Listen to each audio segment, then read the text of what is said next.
bonjour mes amis. Aujourd'hui, nous avons une émission en français et aujourd'hui, nous sommes très contents de voir notre chef, notre directeur en France, Frédéric Beaumont. Frédéric, directeur du programme 16e à Neoma Business School, une des meilleures écoles de France. Frédéric, enchanté de vous voir ce soir Bonjour. avec nous. Bon, et comme toujours, nous sommes avec nos étudiants, Arina, Antoine et Gulnaz. Bonjour.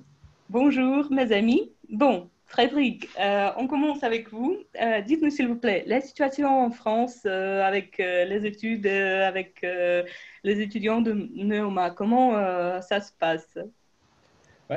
D'abord, bonjour à tout le monde. Je suis vraiment désolé parce que je ne parle pas russe. J'adorerais parce que c'est une jolie langue. Donc, c'est vrai que ce soir, c'est tout en français. La situation à Neoma en France est aujourd'hui une situation qui s'améliore sur le plan de la situation sanitaire. Mais tous nos cours dans l'enseignement supérieur et à Neoma se font en utilisant Internet, se font à distance, et ça jusqu'à à la fin de l'année universitaire. Donc, jusqu'à la fin du mois de juin, c'est comme ça, et on recommencera quelque chose d'un peu près normal au mois de septembre. D'accord, bien. Est-ce que les étudiants, ils sont contents ou ils sont plutôt, ils préfèrent les cours réels à l'école? Est-ce qu'il manque l'école? Au début, ils étaient très contents parce que Neoma a réussi à changer très très vite et pour avoir que des cours en ligne. Donc, en moins d'une semaine, on a tout changé. Donc, pour ça, les étudiants étaient très contents.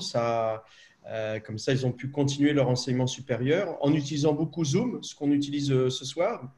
Euh, donc pour ça, ils étaient très satisfaits. On a fait beaucoup de réunions comme on fait là maintenant avec les étudiants, de façon à pouvoir se parler, échanger sur l'expérience. Donc pour ça, le démarrage était un beau démarrage et ça a bien plu aux étudiants.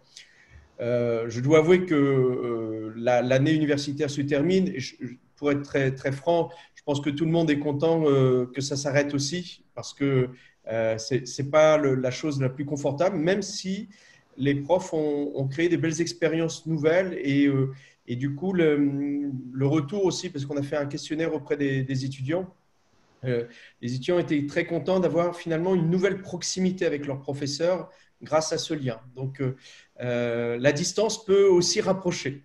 Oui, c'est ça, c'est vrai pour les nôtres, c'est aussi, suis-je d'accord? Suis-je raison, pardon? Oui, tout à fait. Oui. Ah, pour les Goodness, étudiants russes, oui. comment sont votre attitude envers l'éducation à distance? C'est plus confortable, c'est ou cela vous empêche d'approfondir vos connaissances? C'est comment pour vous?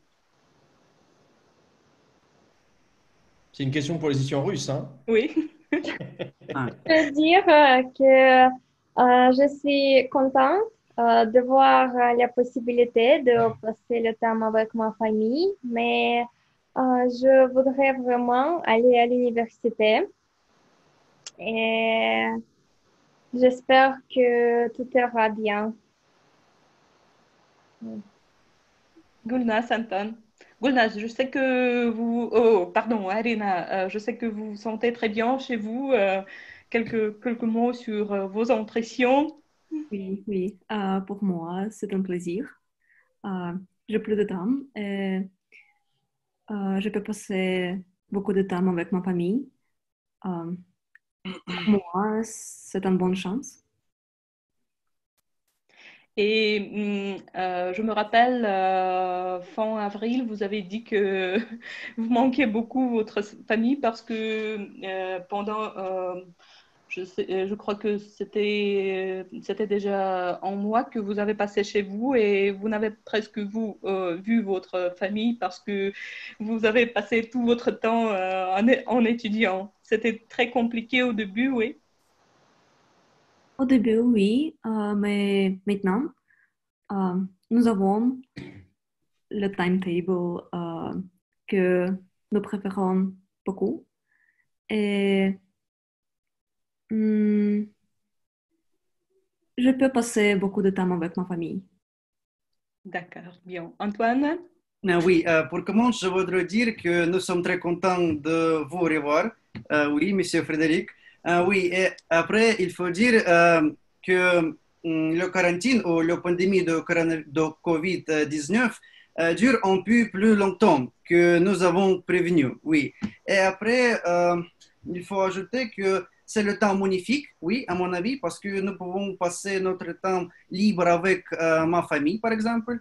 Oui, quant à moi. Et après, je peux lire beaucoup de livres dans lesquels je n'ai pas eu le temps de faire. Oui, avant le Covid. C'est vrai que c'était aussi une chance pour cela, c'est que les personnes qui ont eu la possibilité de revenir dans leur famille, c'était une bonne chose.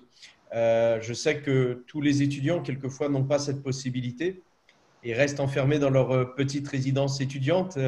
Et là, je pense à cela parce que c'était dans des petits espaces, c'était un peu plus dur. Si j'ai pu prendre derrière moi, hop, on voit la magnifique place d'Erlon. Oh, C'est la place où il y a toujours beaucoup très beau. d'étudiants. Voilà, comme il y avait la crise sanitaire, cette place était vide. Et quand j'ai pris la photo, j'étais tout seul sur cette place. Donc voilà, ça me permet aussi de voir des belles choses quand il n'y a personne. Il y a toujours quelque chose de positif dans tout. Bon, d'accord. Et juste, Frédéric, pour toi, une question pour vous. Quand la crise a commencé, beaucoup de gens écrivaient que, enfant, nous allons lire tous les livres que nous n'avons pas eu la chance de lire pendant la vie. Nous allons, je sais pas, réaliser quelques rêves. Bon, alors, est-ce que vous avez réussi à faire quelque chose que vous avez rêvé, mais... Oui, oui, oui. Mais ça, c'est le jardin secret, donc c'est Ah. compliqué d'en parler. J'ai écrit beaucoup de poésie. Poésie? Donc, tous les jours, j'écrivais un poème et c'était pour moi quelque chose d'extrêmement agréable. Oh, Je ne les ferai pas lire parce que c'est très personnel, mais oui, pour moi, ça a été le grand bonheur de pouvoir faire ça. On a eu une chance incroyable à Reims pendant toute la période où on devait rester enfermé. Ça a été une période où il a fait très, très beau. Et donc, c'est vrai que de pouvoir vivre avec toute la lumière du soleil, le ciel bleu, quand il a commencé à faire plus chaud, de pouvoir ouvrir en grand les fenêtres, de pouvoir être sur sa terrasse ou dans son jardin, ça a été aussi quelque chose d'incroyable de ce point de vue. Et oui, voilà, moi, mon jardin secret, ça a été ça. C'est un scoop parce que vous êtes les seuls à le savoir. D'accord, merci pour ce secret. Bon, Gulna, Sarine, peut-être vous avez aussi, Antoine, peut-être vous avez aussi réalisé quelques rêves. oui. J'adore l'idée de Frédéric de faire la poésie parce que c'est magnifique pour moi. Et comme j'ai dit, j'ai passé beaucoup de temps avec ma famille, mais aussi j'ai fait beaucoup de photos avec ma sœur et c'était formidable. J'étais très heureuse et Frédéric, vraiment pour nous c'est un grand honneur de vous voir aujourd'hui et je veux dire que j'adore la photo derrière vous. C'est C'est beau, race hein? Voilà, je vais mettre sur le côté. et j'adore la France, la culture de la France et j'espère et je suis sûre que nous irons à Arras. Tout ira bien. Et oui, maintenant, nous faisons nous faisons les cours à distance, mais peut-être, nous, nous, nous aurons la possibilité d'aller à Arras et vous voir.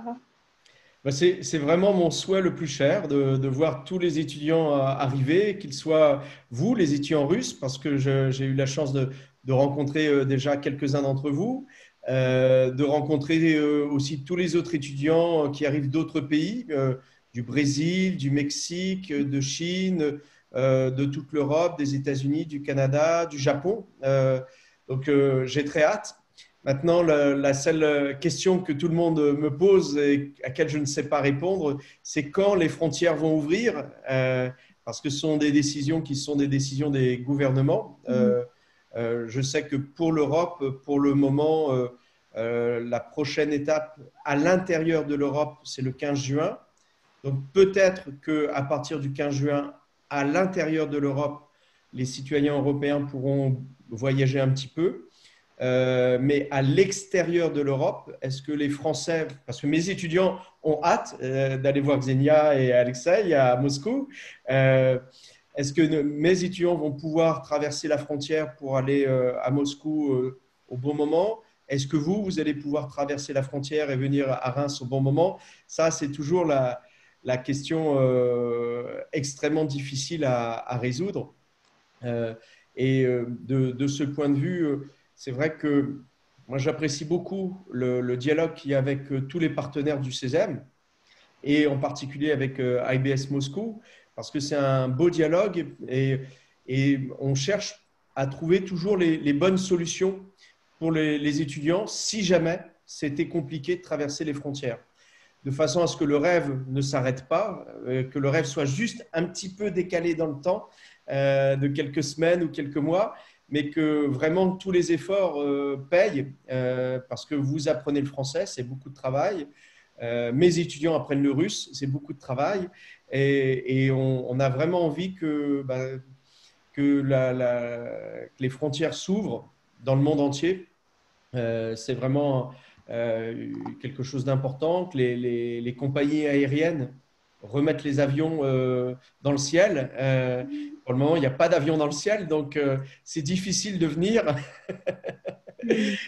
Et puis, à titre personnel, c'est vrai que le CESEM, c'était au moment où le Covid a commencé, c'était 600 étudiants français qui étaient à l'étranger. Donc, c'est beaucoup de soucis aussi que ça a été pour nous, pour les faire rentrer, pour être sûr que tout le monde était en sécurité, que les partenaires continuent de faire des choses à distance. Et on a beaucoup de chance parce que ça s'est passé partout. Je dirais pas très bien parce que ça a été brutal et compliqué, mais partout ça s'est bien passé. Et ça, je suis content que ce modèle de double diplôme ait créé des relations très fortes entre les partenaires parce que ça donne l'envie de trouver des solutions. Et mon dialogue avec IBS Moscou, il est très fort et on cherche les bonnes solutions pour nos étudiants, même si ce n'est pas la meilleure solution. La meilleure solution, c'est venez tout de suite. Mais ça, pour le moment, ça semble être encore un petit peu compliqué. Oui. Alors, jeudi dernier, nous avons pris la décision avec Alexei et Frédéric que ce semestre, pour vous, c'est le début de troisième année d'études. Vous allez passer en Russie et les étudiants de Neoma, ils vont passer à Reims. Quand même, c'était vraiment la décision compliquée, difficile pour nous, mais quand même, quelle est votre attitude, plutôt les étudiants? Oui, parce que Frédéric, nous avons parlé avec vous, mais c'est vraiment très, très chagrinant, mais nous croyons que peut-être c'est la meilleure solution pour le moment.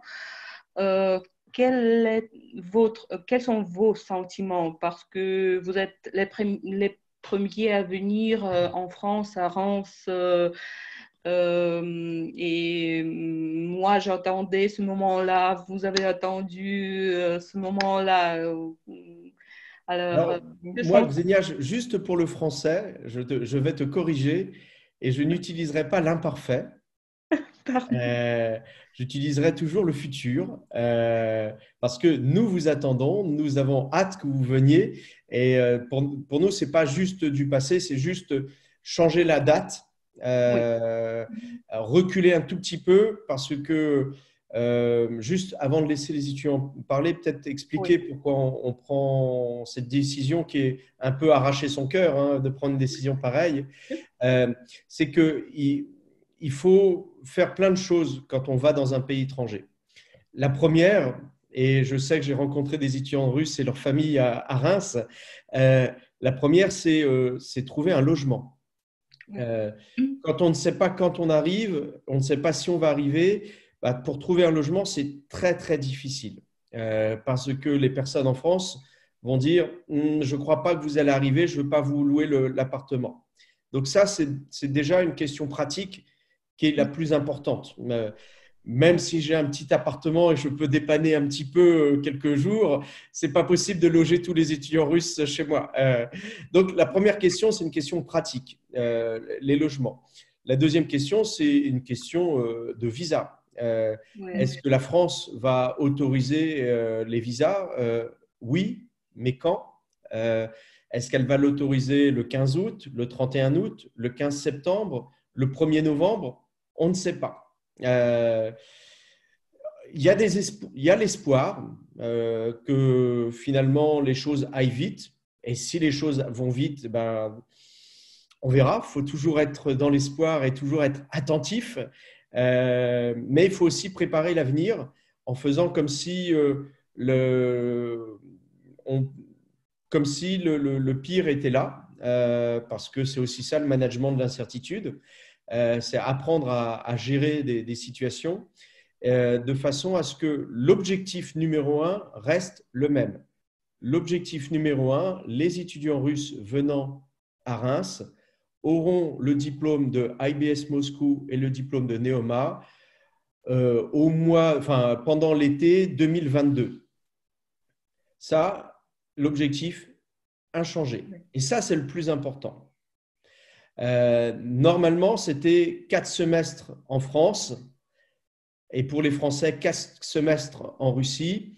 Moi, en France, j'ai écrit au ministère de l'Enseignement supérieur pour demander une exception pour les étudiants internationaux qui venaient à Reims et donc pour les étudiants russes, de façon à ce que même s'il ne reste que 3 semestres avec nous, ils auront quand même le diplôme. Et ça, pour moi, c'était la chose la plus importante. Sécuriser l'avenir. L'avenir est sécurisé. Après, on prend cette décision qui est un peu dure, je dois avouer, mais je suis un garçon plein d'optimisme, plein d'espoir et on croise les doigts. Ksenia, je voudrais poser les questions à Frédéric. D'accord. Et quelle a été votre réaction lorsque vous avez décidé de faire les cours à distance, premièrement? En France, pour les étudiants français? Oui, oui. Oui.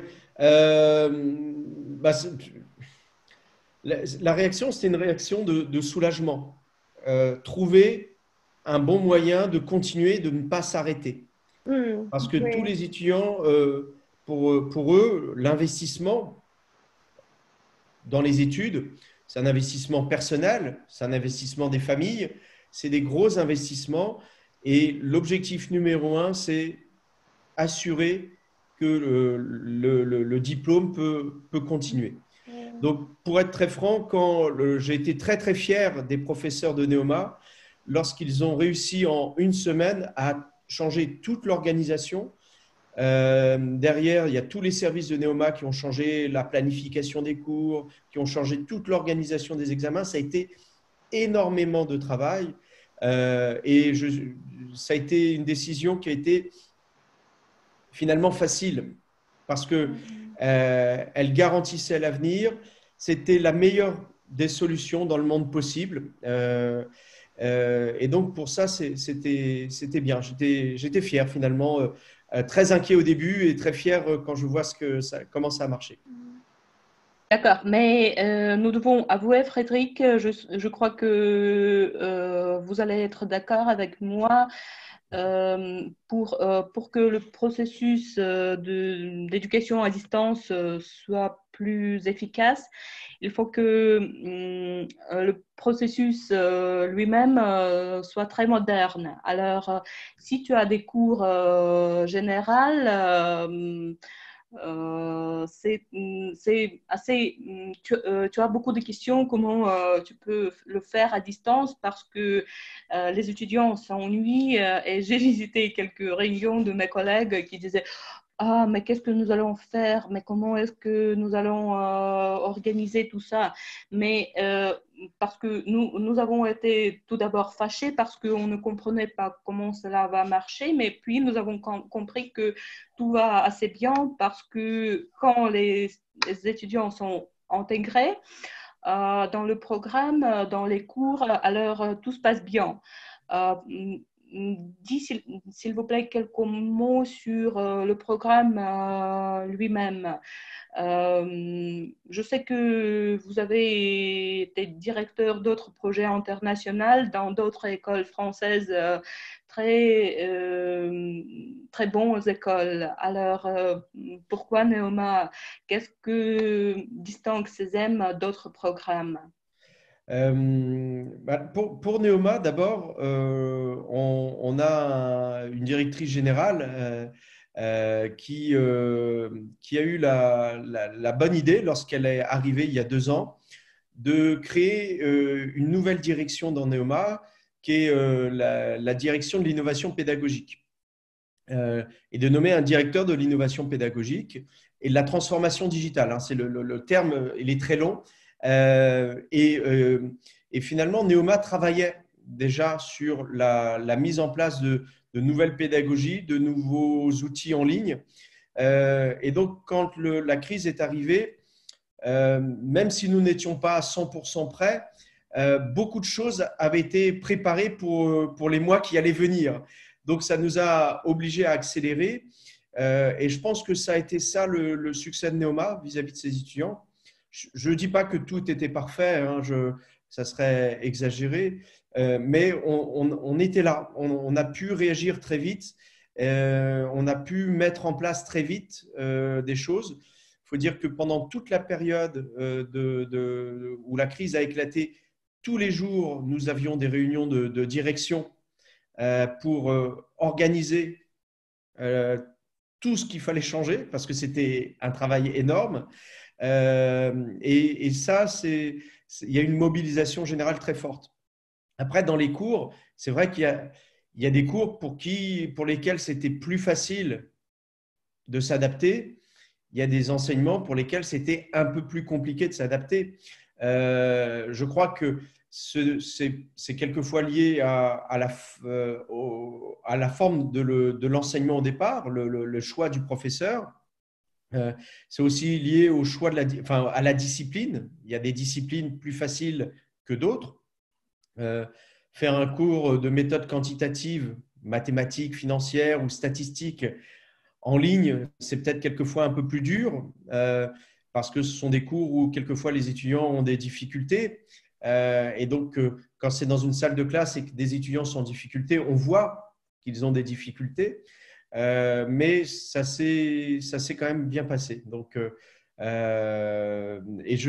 pendant que je vous parlais, je regardais parce qu'on a une statistique sur ça et finalement, on a eu plus de 93 000 étudiants qui se sont connectés à nos cours en tout. Alors, un même étudiant s'est connecté plusieurs fois, hein, donc ça fait. Mais c'est beaucoup. Hein. Il y a eu plus de 4000 cours qui ont été donnés en ligne. Donc là aussi, c'est beaucoup. Pour Neoma, on a changé l'organisation de 2000 examens. Donc ça a été un travail extraordinairement compliqué. Mais finalement, la grande chance qu'on avait aussi, c'est que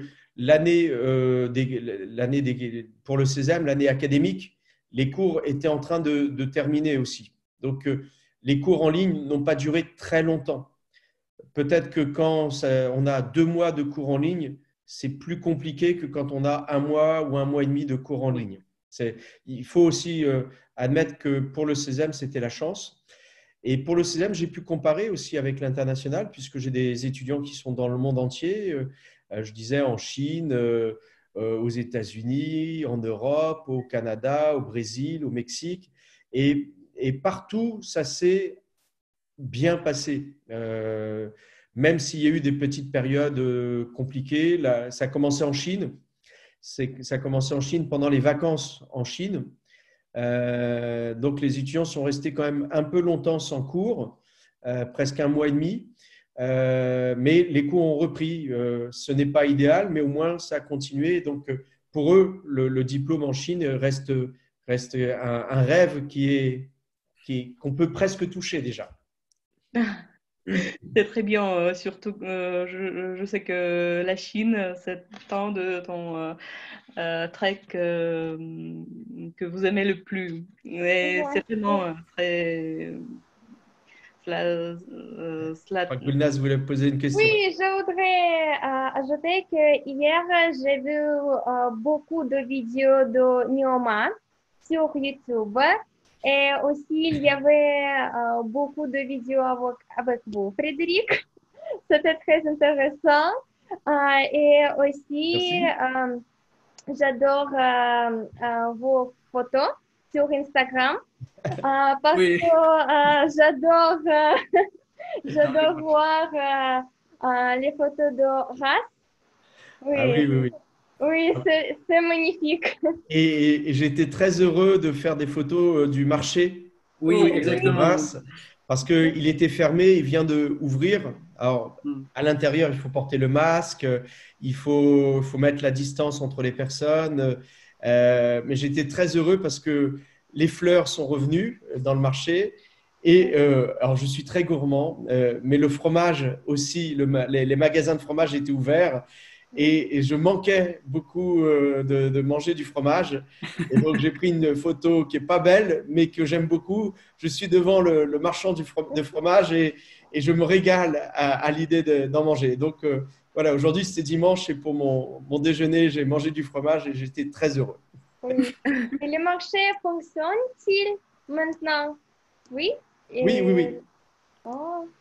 Nous espérons que nous avons les possibilités d'aller au RAS le plus vite que possible pour regarder cette nature. D'accord. Bon, la patience, c'est la bonne chose. Il faut être patient.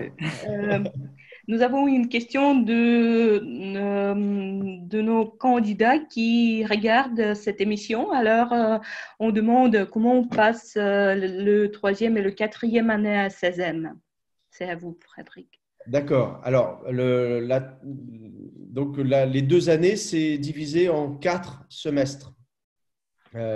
Le premier semestre, quand on arrive en septembre, normalement, donc pour les candidats, eux arriveront en septembre quand ils viendront chez nous. Les autres, les étudiants actuels, c'est pas sûr. On fait comme si vous n'arriviez pas et si on peut, on change. Mais pour les autres 4 semestres, le premier semestre, les cours sont enseignés dans 2 langues, en français et en anglais, pour aider tous les étudiants internationaux qui arrivent chez nous. Pour certains, le français est encore difficile. Et donc, pour garder un peu de comfort zone, ils veulent avoir quelques cours en anglais. Donc, ce sont des cours de business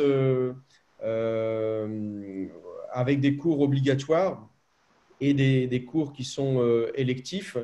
Et ça, voilà. Alors, les domaines, c'est la stratégie, c'est le marketing, c'est l'entrepreneuriat, c'est l'analyse, le big data. Voilà un peu les grands domaines d'études, le management des ressources humaines. Et au 2e semestre, ce sont des cours aussi sur le même modèle, des cours obligatoires et des électifs, enseignés en anglais et en français. Et pendant toute l'année, toute cette 3e année, les étudiants internationaux sont accueillis d'abord, quand ils arrivent, par un séminaire pour parler le français. En fait, c'est du team building aussi, parce que ça permet à tous les étudiants internationaux de faire connaissance ensemble, parce qu'ils vont vivre pendant 2 années chez nous. D'abord pour découvrir que leur niveau de français est déjà pas si mal que ça, parce que quand ils arrivent, ils ont toujours peur d'être pas très bons et en réalité, ils sont déjà quand même extraordinairement bien préparés. Et toute l'année, on fait des cours de français aussi pour améliorer le français de nos étudiants. Donc, pendant chaque semestre, il y a des examens à la fin du semestre, mais il y a aussi ce qu'on appelle du contrôle continu, donc des notes qui sont données petit à petit. Et si les étudiants ont raté un examen, ils ont le droit de repasser un examen, une deuxième chance, de façon à recommencer pour corriger les petites erreurs. Et puis, après, ils arrivent, une fois qu'ils ont fait les 2 semestres, à l'été, donc autour du mois de juin. Et là, ils peuvent partir en vacances. Je ne cacherai pas que beaucoup d'étudiants internationaux utilisent tous leurs amis internationaux pour voyager dans le monde entier, puisque j'imagine que mes futurs étudiants russes vont rencontrer des étudiants mexicains, japonais, brésiliens, canadiens, allemands, espagnols, je ne sais pas quoi, italiens. Et évidemment, peut-être que les amitiés vont être là et peut-être que les Espagnols vont inviter des Russes à passer 15 jours à Madrid. Peut-être que les Russes vont inviter je sais pas moi, des Canadiens à venir passer 15 jours à Moscou. Voilà, ces grandes histoires d'amitié aussi permettent de passer des vacances. Et quand les étudiants reviennent pour la 4e année, le premier semestre c'est le choix de spécialisation. On a 6 spécialisations. Il faut en prendre 2. Donc, il y a le marketing, la finance, l'audit, l'entrepreneuriat, le supply chain management et le développement international des entreprises. C'est enseigné en français. Et ensuite, le dernier semestre, les étudiants doivent faire 6 mois de stage en entreprise. Et là, pour les étudiants internationaux, c'est obligatoirement dans un pays où on parle le français. Donc, c'est la France, la Belgique, le Luxembourg. Ça peut être le Canada, mais côté qui parle français, donc le Québec. Ça peut être aussi certains pays africains également. Oui, je peux vous avouer que CESEM, c'est le programme le plus international que j'ai rencontré dans les universités, dans les écoles françaises ou européennes. C'est vraiment un programme extrêmement international. C'est bravo Frédéric. Je crois qu'il y a Antoine qui veut poser une question. Bon, et le deuxième point que, oui, je vois Antoine, je vais vous donner la parole dans une minute juste pour faire attention à une autre chose que Frédéric a dit, qu'il y a un choix de spécialisation et vous avez la possibilité de choisir au début 2 spécialisations, par exemple, pour comparer, pour pouvoir comprendre parce que peut-être quelque chose est le vôtre et l'autre puisse pas être ce que vous n'allez pas aimer. Alors, c'est aussi le moment que j'ai vu peut-être la première fois dans les écoles. Alors, c'est une très belle idée. Bon, et actuellement, je voudrais... Oui, Antoine, pardon. Seulement, la question, aurons-nous des cours axés sur les finances, par exemple? Oui, j'ai cours spécialement. J'ai oublié de citer la finance. Oui, finance et comptabilité. Oui, il y a des cours. Parce que c'est très intéressant pour nous de trouver le monde de finances. Oui, parce que je crois que c'est la possibilité d'ouvrir les nouvelles frontières sur les compagnies. Oui, la finance est très importante chez nous. Je ne sais pas où j'ai la tête, à Moscou peut-être. J'ai oublié de citer la finance. On a une spécialisation finance en 4e année. Donc, en 3e année, il y a des cours de finance et des cours de comptabilité. Oui, c'est des cours très importants. Pour vous donner juste un exemple sur la finance, parce que le CESEM existe depuis 45 ans. C'est 9000 diplômés qui travaillent dans le monde entier. Mhm. Et dans les diplômés prestigieux, ceux qui ont des très grands postes, il y a un diplômé du CESEM qui est directeur général de la Banque centrale européenne. Donc, c'est un beau poste. Oui, Il y a un diplômé du CESEM qui est un des vice-présidents de Goldman Sachs. C'est une grosse banque. oui, Il y a un autre diplômé du CESEM qui est président de la Sumitomo Bank, qui est une banque japonaise. japonais. Un autre qui est diplômé, qui est vice-président, un des vice-présidents de la Société Générale à Chicago. Voilà, c'est juste comme ça des exemples qui me viennent à l'esprit quand je parle finance. Oui, la sphère de finance est très importante, je crois, au Neoma, oui. Oui, oui, oui. On a de très bons étudiants en finance.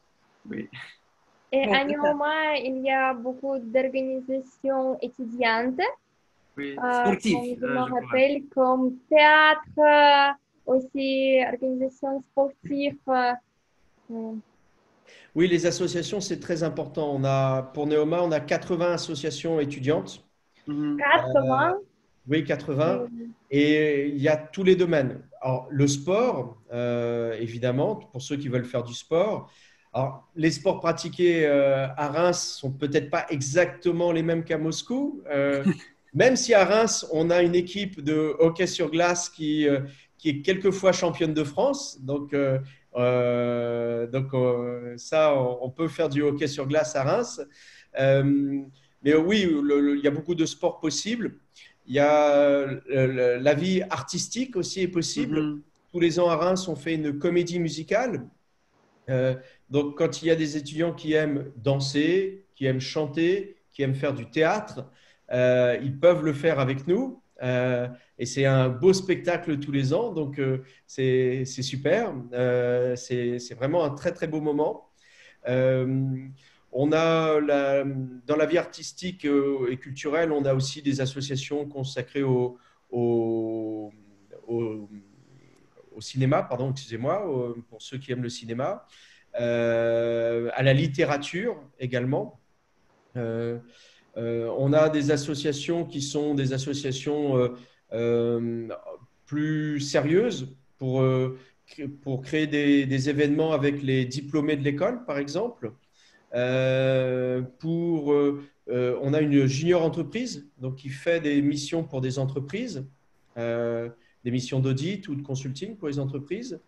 On a des associations plus festives qui organisent des événements, notamment pour les étudiants internationaux, des visites en France et dans toute l'Europe pour aider les étudiants à mieux découvrir la France, mais aussi les grandes capitales européennes.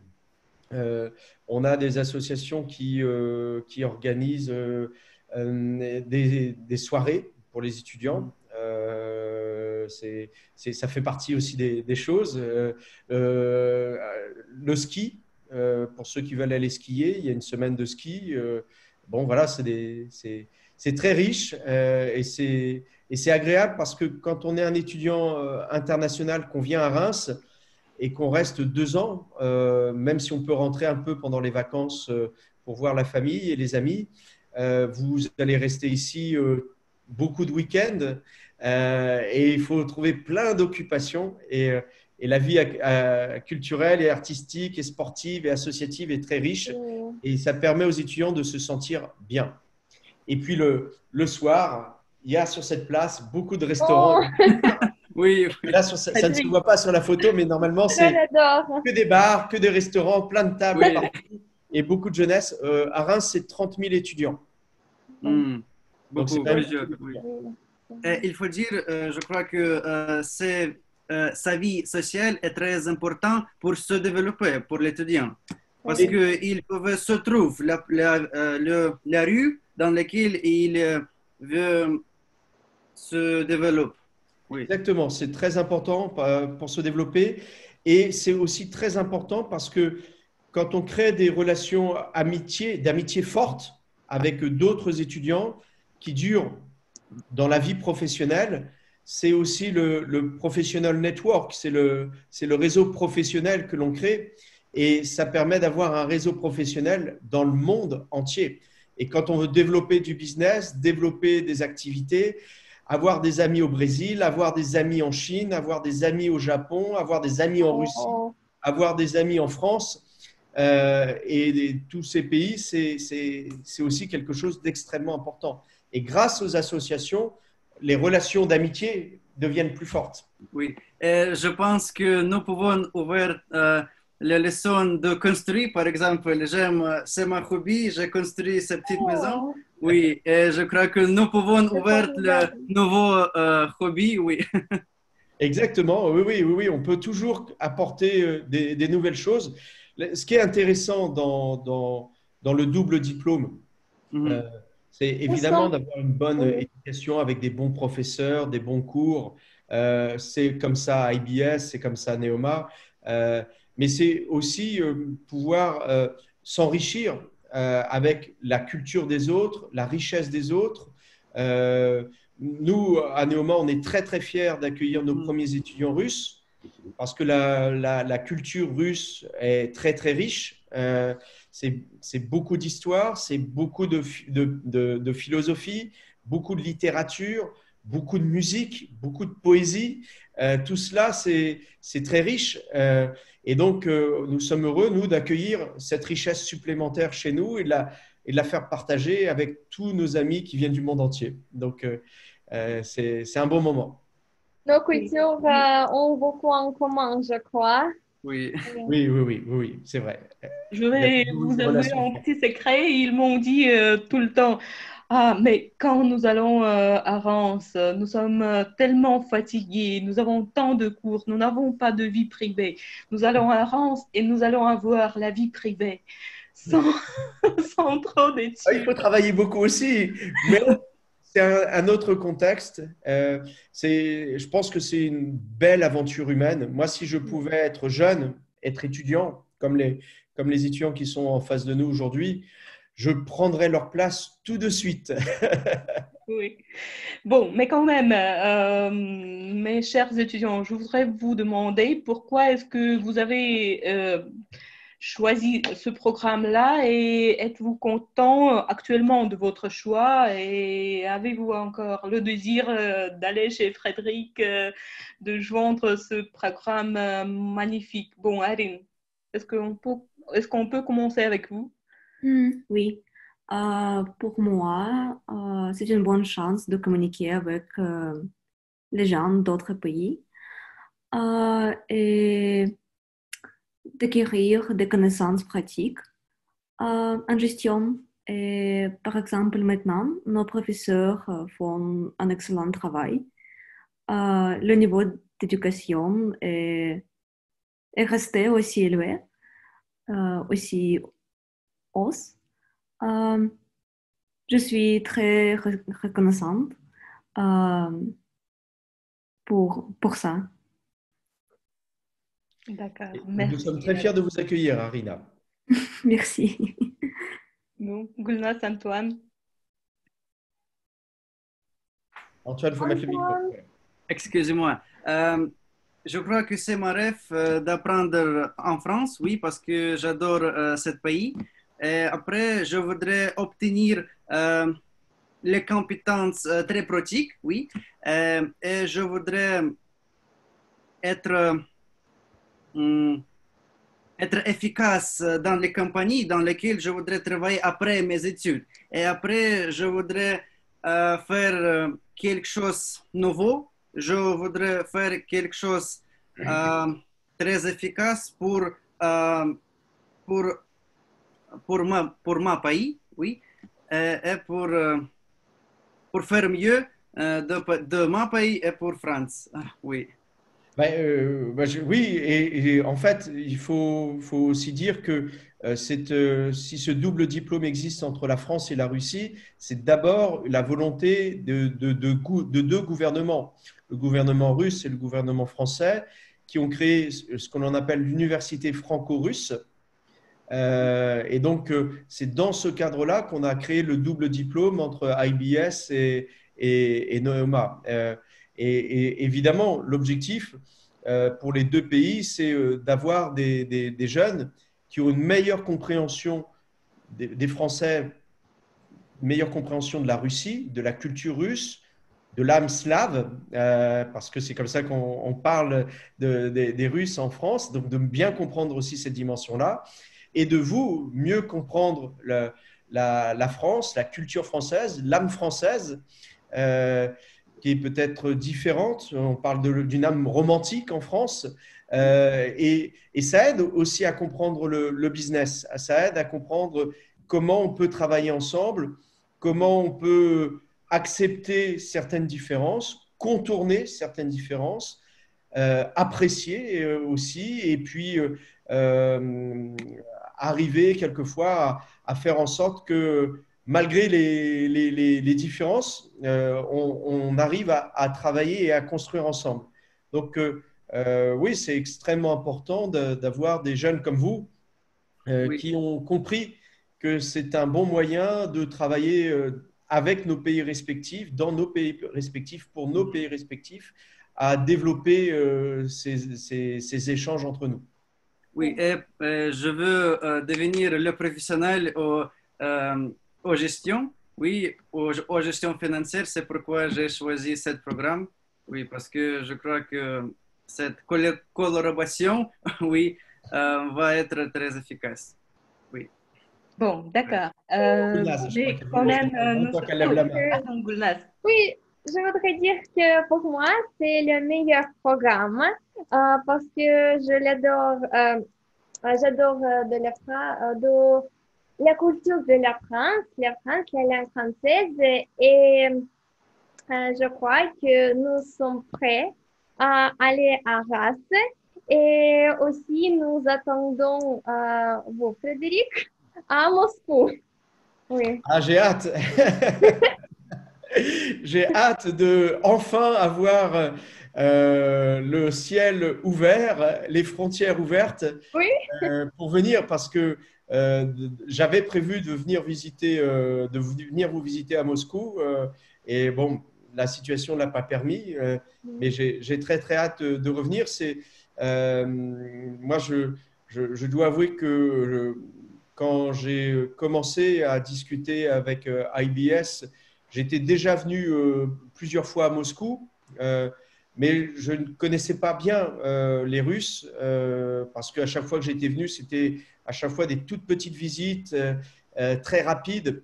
Et j'ai développé avec vous, étudiants, avec Xenia, avec Alexei, et puis toute l'équipe d'IBS et aussi de l'Université franco-russe, des relations qui sont devenues des relations très agréables, qui sont évidemment professionnelles, mais qui sont en train de devenir autre chose que professionnelles, plus larges, et j'en suis très heureux. Et c'est vrai que Moscou est une belle ville. Il faut prendre le temps de la visiter, il faut être piéton. Et sur les bons conseils d'Alexei et Xenia, la dernière fois que j'étais venu, il m'avait dit visite, prends le temps. Et j'avais eu la chance de pouvoir me promener un petit peu tout seul. Puis après, je me suis promené avec eux, puis avec vous, étudiants, Anton et Gulnaz. Et c'est vrai que voilà, ça donne qu'une envie, c'est d'y retourner et de revoir ces personnes super agréables, toute cette belle Oh, culture. merci beaucoup. Et je transmets ça aussi à mes étudiants parce que je leur dis que c'est vraiment fantastique. Et quand j'explique le Césame, j'ai toujours un petit mot pour expliquer comment ça se passe à IBS Moscou. Ça rend quelquefois jaloux quelques partenaires parce que je n'ai pas le temps de parler de tous les partenaires dans les petites conférences, mais à chaque conférence, il y a un Oui. petit mot pour IBS. Oh, merci beaucoup. C'est vraiment un grand honneur pour nous de vous voir, de communiquer avec vous. Merci beaucoup, Frédéric. Bon, Frédéric, je sais que nous avons parlé pendant notre dernière visite et tu as dit que si tu étais étudiant, tu choisirais le trek chinois parce que c'est le plus différent. Alors, tu vois qu'il faut savoir s'adapter à des changements. Alors, dites-nous s'il vous plaît, on finit toujours par cette question. Quelles sont les 3 compétences que tu souhaites, que tu conseilles de développer aux jeunes actuellement? La première, c'est la passion. Il faut, voilà, il faut suivre des rêves, il faut être passionné et donc la passion veut dire mettre beaucoup d'énergie. Donc, pour moi, derrière la passion, il y a 2 mots, c'est le rêve et l'énergie. Ça, c'est le premier conseil. Le deuxième conseil, c'est la curiosité. Être très, très curieux.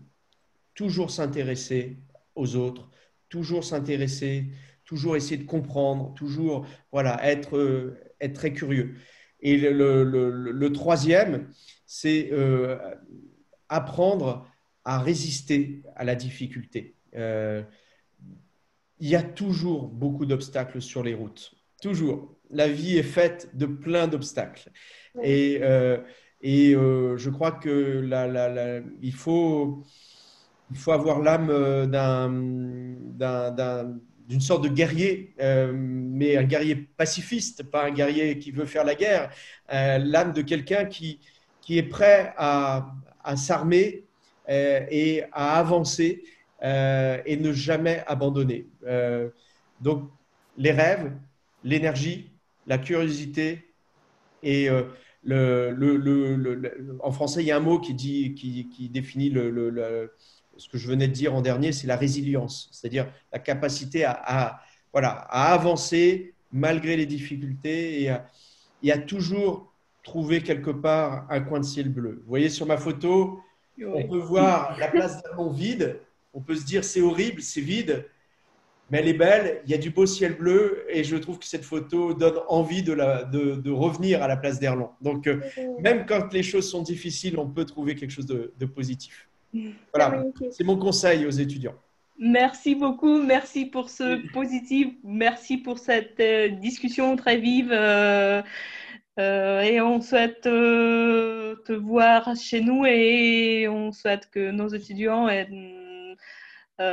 viennent chez vous et les vôtres chez nous. J'attends tous mes amis russes avec beaucoup, beaucoup d'impatience. Et Neoma est une école, donc on n'a pas le droit de boire d'alcool dans l'école, on ne peut pas boire du champagne dans l'école. Mais en dehors de l'école, on peut un soir aller boire une coupe de champagne de façon très raisonnable. Ça me fera beaucoup de plaisir. Alors, on attend un bon moment. En tout cas, merci. Bon, Si je peux le dire en russe, je vais le dire en russe. Spasiba bolshoï. Voilà. Спасибо. Merci à vous. Merci.